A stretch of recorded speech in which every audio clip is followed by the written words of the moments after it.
ഞാൻ ഉണ്ടാക്കാൻ പോകുന്നത് പൈനാപ്പിൾ പച്ചടിയാണ്. ഇത് ഡിഫറെന്റ് ആയിട്ടുള്ള രീതിയിലുള്ള പച്ചടിയാണ്. തൈരൊന്നും ഒഴിക്കാതെ ഉണ്ടാക്കുന്ന ഒരു പച്ചടിയാണ്. അതിന് വേണ്ടിയിട്ട് ഞാൻ ഒരു പൈനാപ്പിളാണ് എടുത്തിരിക്കുന്നത്. ഇനി ഇതൊന്ന് ചെറുതായിട്ട് ഒന്ന് മുറിച്ചെടുക്കാം.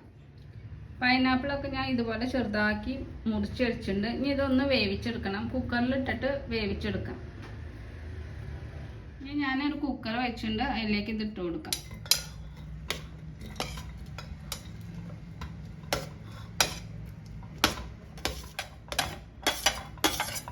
പൈനാപ്പിളൊക്കെ ഞാൻ കുക്കറിലേക്ക് ഇട്ട് കൊടുത്തിട്ടുണ്ട്. ഇനി ഇതിലേക്ക് 1/4 ടീസ്പൂൺ മഞ്ഞൾപ്പൊടി ഇട്ട് കൊടുക്കാം.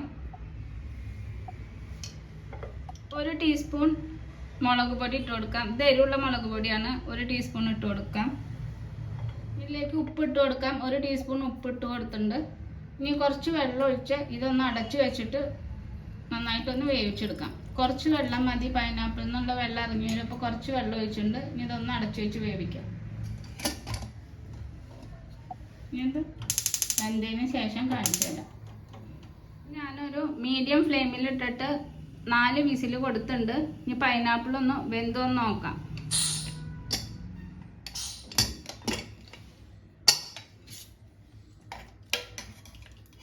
ഇപ്പോൾ പൈനാപ്പിളൊക്കെ നന്നായി വെന്തുണ്ട്.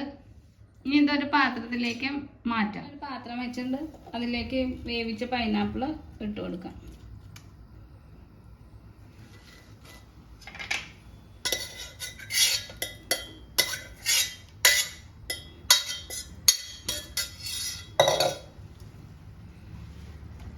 ഇനി ഇതിൻ്റെ വെള്ളമൊക്കെ ഒന്ന് വറ്റി വരട്ടെ.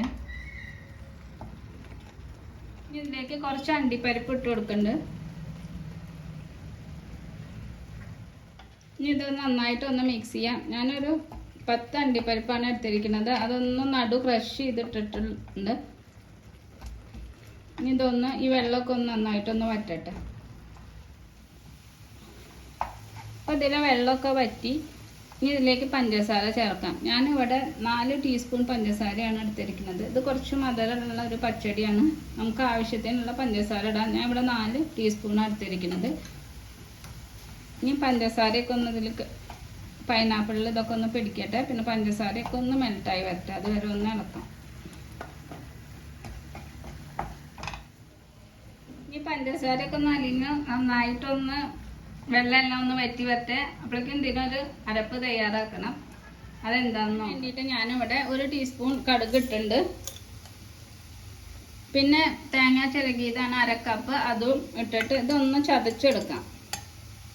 വെള്ളമൊന്നും ചേർക്കണ്ട. ഇതൊന്ന് ചതച്ചെടുത്തിട്ട് കൊണ്ടുവരാം. ഇപ്പോൾ പഞ്ചസാരയൊക്കെ മെൽറ്റായി. അതിലത്തെ വെള്ളമൊക്കെ നന്നായി വറ്റിയിട്ട് ഇനിയിപ്പോൾ പഞ്ചസാര വേണ്ടെന്നുണ്ടെങ്കിൽ ശർക്കര ചേർത്ത് കൊടുക്കാം. ശർക്കര ഒന്ന് പൊടിച്ച് ഇതുപോലെ ഒന്ന് ചേർത്ത് കൊടുത്താൽ മതി. പിന്നെ ഇതിനു വേണ്ടി പൈനാപ്പിൾ നന്നായി വെന്ത് കിട്ടണം. വെന്തത്തില്ല വെച്ചാൽ മിക്സിയിലിട്ടിട്ട് ഒന്ന് അടിച്ചിട്ട് എടുത്താൽ മതി. ചൂടൊക്കെ അറിയതിന് ശേഷം. അപ്പം ഇനി ഇതിലേക്ക് അരപ്പ് ചേർക്കാം. നാളികേരം കടുകും അരച്ച് കൊണ്ടുവന്ന് ഇതിലേക്ക് ഇട്ട് കൊടുക്കാം.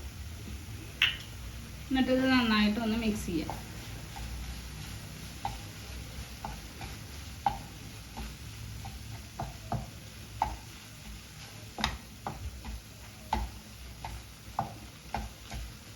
നാളികേരമൊക്കെ ഇട്ടിട്ട് നന്നായി മിക്സ് ചെയ്തു. ഇപ്പോൾ ഇതായിട്ടുണ്ട്. തീ ഓഫ് ചെയ്യാം. ഇതിലേക്ക് ഒരു വറവ് ഇടണം. അത് തയ്യാറാക്കി എടുക്കാം. അപ്പോൾ വറുത്തിടാൻ വേണ്ടി ഞാനൊരു പാത്രം വെച്ചിട്ട് വെളിച്ചെണ്ണ ഒഴിച്ചു കൊടുക്കാം. എണ്ണ ചൂടായിട്ടുണ്ട്. 1 ടീസ്പൂൺ കടുക് ഇട്ട് കൊടുക്കാം. പിന്നെ അതിലേക്ക് 2 വറ്റൽമുളക് ഇട്ട് കൊടുക്കാം.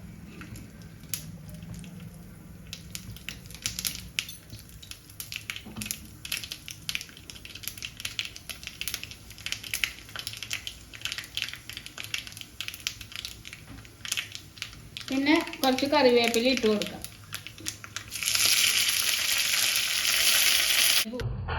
ഇനി ഇതിലേക്ക് ഇത് ഒഴിച്ചു കൊടുക്കാം.